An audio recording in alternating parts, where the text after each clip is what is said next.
Good morning. Today is Wednesday, December 2nd. I still don't have a lunch menu, so let the suspense build.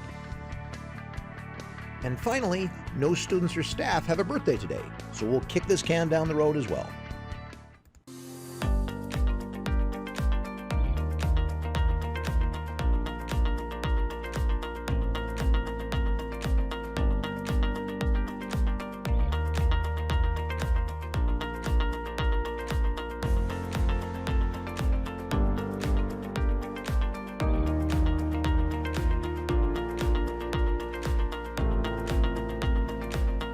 Hey everybody!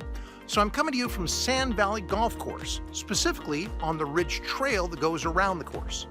Now, as the name implies, there's a huge amount of sand out here, running in dunes and like ridges that I'm walking on right now.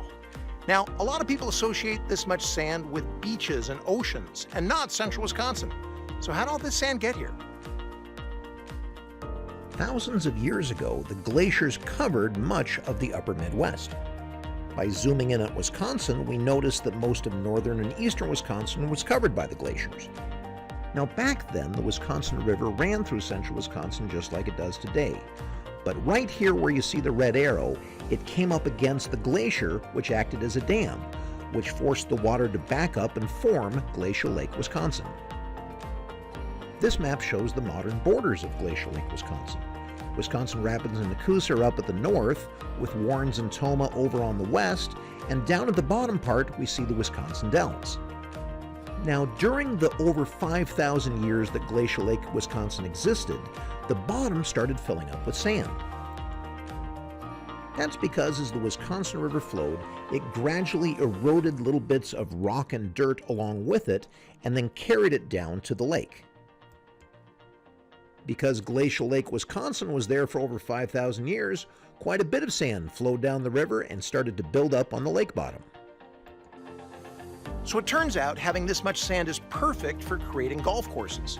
The game of golf actually started in Scotland, which has a bunch of coastal beaches and a bunch of sandy areas. And so even though you may associate really green, lush areas with golf, this type of golf course can only be done in a few places in the world, including, as it turns out, central Wisconsin.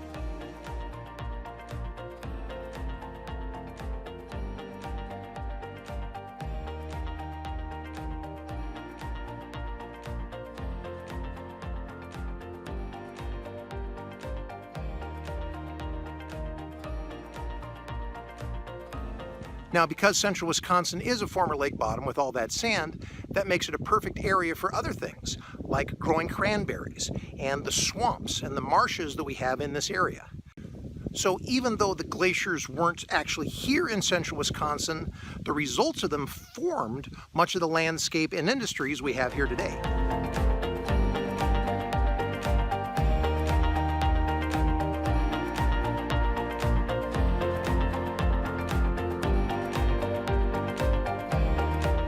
So in the end, there's no real secret about how all these sand dunes came to be. The sand just accumulated at that lake bottom, grain by grain over time, until we have what we have here today. In a similar way, that's how we build our talents. You might look at somebody and say, oh, they're naturally good at school or naturally good at sports. Well, the truth is, they had to put the work in, grain by grain, work by work, until that all built up too. So today's challenge is to find something that you can start building up. It might be at school, it might be at home, whatever it is, just do a little bit, even if it's just a grain of sand, and that will keep piling up until you can do what you want to do. All right, you take care.